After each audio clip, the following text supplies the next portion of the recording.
Sony's recent PlayStation 5 game showreel ended on a real high note. Demon's Souls Remake is the game we'd all been dying to see in action again, and here we have a second taste. Everything is confirmed to be running on true PS5 hardware, and we've really never seen a Souls game so rich in its detail. How does the gameplay compare to the original PS3 game? And how does performance hold up in our first frame rate analysis of a PlayStation 5 game? Let's find out. There's just so much creative flair going into this reimagining. The vines creeping up the pillars, the dust particles lit by oncoming light, and the newly added chains on the Vanguard. Even its axe is completely redesigned, blood spraying across its torso with every slash. Resolution and frame rate then. What's the score on PS5? The end presentation turned out brilliantly crisp and clear. A native 2560 by 1440 is in evidence across the video. Bearing in mind this is 60fps gameplay, all of it suggests we're seeing an intended performance mode running at 1440p at 60fps. Given we have seen 4K assets of the game previously, it's a strong sign 4K is what we can expect from a visuals mode resolution. What else do we see? Ray tracing is a big draw for next gen of course, and ray trace shadows were mentioned in Sony's marketing around the last reveal trailer.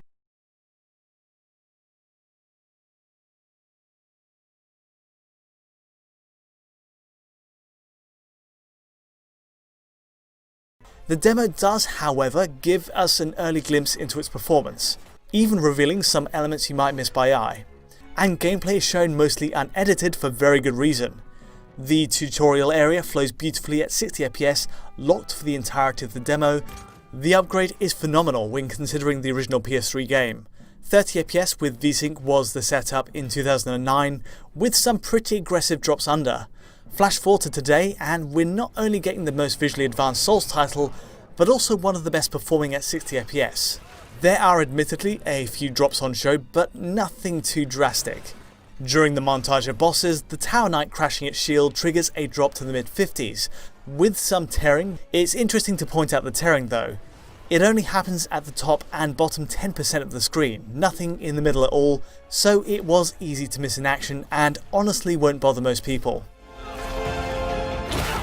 It's beside the point too, when a majority of the feed, including some heavy boss fights, don't deviate at all from 60fps.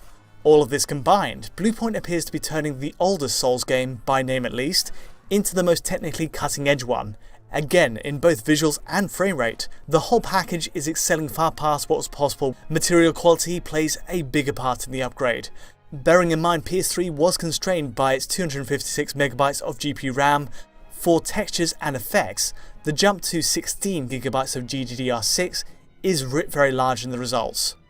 Texturing for tree bark, dirt and the quality of chainmail all take advantage with higher resolution assets. We have what looks like parallax occlusion maps on stone walls too, covered in leaves that pass through light. All round, I get the sense this demo would look incredible in HDR. Effects are overhauled, where the depth of the flame lurkers fire attacks, the sparks on clashing shields, and the new volumetric fog on doorways would excel in that wider colour space. Even the lightning in the Shrine of Storms as it lights up the rain-soaked brickwork already looks incredible in SDR here. The whole demo is packed with highlights honestly. Soap signs on the floor are enhanced over the original, giving a kind of spread of embers. Still, between the reworked animations, lighting, materials and effects, it's an amazing way to re-explore Boletaria when it releases. Demon's Souls Remake is set to be one of the most clear-cut must-haves at PlayStation 5's launch. Visually speaking, Bluepoint's work is a grade above anything we've seen in the series.